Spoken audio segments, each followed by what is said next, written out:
Bonjour à tous, voici une petite vidéo pour vous apprendre à tracer des triangles isocèles. Pour cela, il faut d'abord lire la consigne et la transformer en figure à main levée. C'est toujours la base en géométrie. Donc ici, on nous parle d'un triangle ABC. Donc je vais tracer à main levée un triangle et je vais mettre les lettres A, B et C autour. On nous dit ensuite qu'il est isocèle. Vocabulaire à connaître, ça veut dire qu'il y aura deux côtés de la même taille. Isocèle en A veut dire même que les deux côtés de la même taille seront les deux côtés qui seront autour du point A, qui auront pour sommet A. Donc, ces deux-là. Ensuite, il y a écrit que AB mesure 3 cm. Donc, je peux rajouter ici 3 cm. Et enfin, je sais que BC mesure 2 cm. Donc, je peux ici rajouter 2 cm. J'ai mon dessin à main levée qui est complet. Normalement, j'ai compris que AC mesurait aussi 3 cm. Je peux utiliser la technique pour tracer un triangle quand je connais les trois côtés, qui va tout aussi bien fonctionner ici. Je prends donc ma règle et je vais commencer par tracer le côté qui est différent des autres, celui qui a une longueur différente. Donc, je vais tracer CB qui mesure 2 cm. Je prends mon crayon, je me mets à 0 et je vais tracer jusqu'à 2. Je pense à bien marquer les extrémités.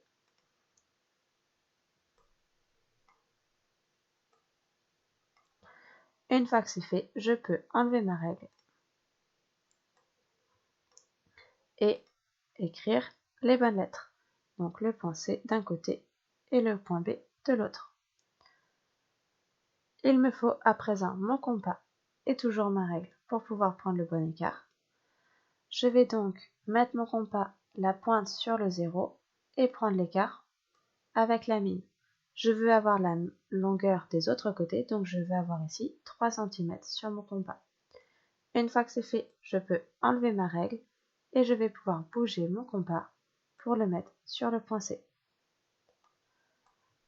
Il faut à présent tracer un arc de cercle avec 3 cm de rayon. Je reprends mon compas et cette fois-ci je vais l'amener sur le point B. Une fois qu'il est bien placé, je vais pouvoir tracer un deuxième arc de cercle. L'endroit où les deux arcs de cercle se croisent, ça sera le point A. Donc je peux le marquer.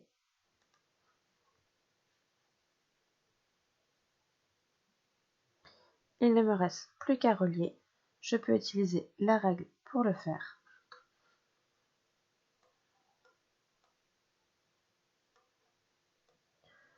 Donc je pars du point C et je vais jusqu'au point A.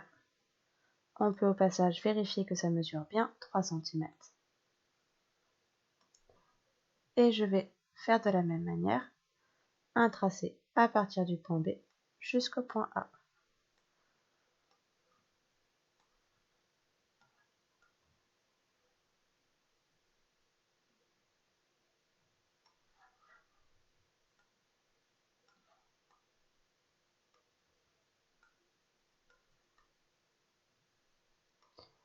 Une fois que la règle est bien placée, je prends mon crayon et je peux tracer mon dernier côté. Il ne me reste plus qu'à mettre un petit peu de codage histoire que ça soit nickel. Et j'ai terminé mon travail. Voici le triangle ABC isocèle en A qui mesure 3 cm entre A et B et 2 cm entre B et C. J'espère que tu as tout compris. N'hésite pas à revoir la vidéo si besoin et à bientôt en classe.